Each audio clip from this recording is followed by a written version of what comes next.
planetarium inside that huge Saturn-like structure that you saw before. Here, science and astronomy is all over the place.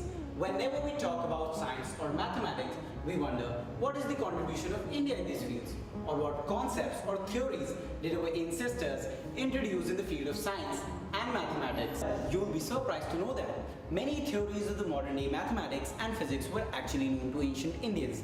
But since they were not good in documentation as compared to the modern Western world, their contribution did not find the place they deserved.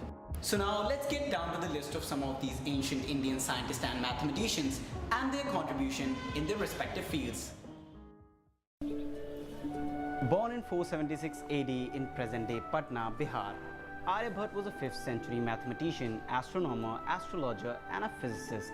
At the age of 23, he wrote a text called Aryabhatiya, which covered both mathematics and astronomy. He introduced the concept of zero. The discovery of zero enabled Aryabhat to calculate the exact distance between the Earth and the Moon. He is also recognized for calculating the value of pi to the 4 decimal places. He was the first one to assert that Earth is round, which rotates on its axis and orbits the Sun. It was nearly 1000 years before Copernicus published his heliocentric theory. Aryabhat also gave the scientific explanation for the solar and the lunar eclipses. Therefore, it's not a wonder that India's first satellite sent in space was named after him. As you can see behind me is the satellite model of Aryabhat. It was built by the Indian Space Research Organization and was launched on 19 April 1975.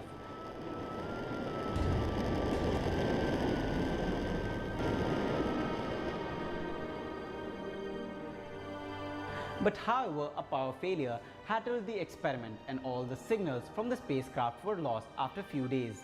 According to a Soviet media report, the satellite continued to function and transmit information for some time and then returned back to Earth's atmosphere on the 11th of February 1992. Brahmagupta was born in 598 AD.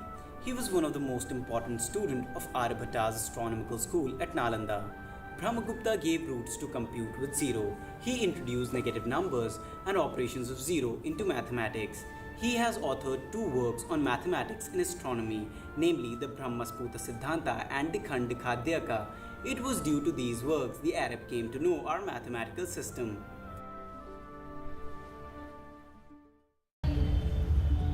The period between 500 to 1200 AD was a golden age in Indian astronomy. During this period, an Indian wizard was born who contributed greatly to the conceptions of astronomy and mathematics.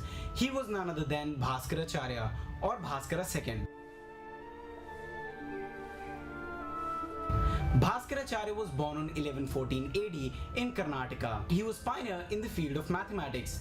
He wrote books like Siddhanta Shiromani, Leelavati, Bij Ganit, and many more. Bhaskaracharya was a teacher, a mathematician, and an astronomer. He also headed the astronomical observatory at Ujjain, which was the learning center of India at that time.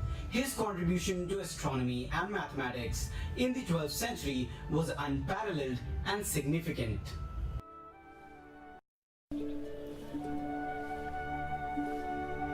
A Jain mathematician Mahavir was also born in Bihar, India. He expounded the subjects of Aryabhat and Brahmagupta and presented it in a simple manner. He separated astrology from mathematics. He gave the method of finding the lowest common multiple of a given number long before John Napier did. Similarly, many other ancient scientists contributed to the field of science and mathematics. Concepts like gravity and theories like relativity were introduced by our ancestors and were only reinvented by the Western world. So from now, whenever you go through such topics, please do remember the significant contribution of our ancestors in the field of science and mathematics.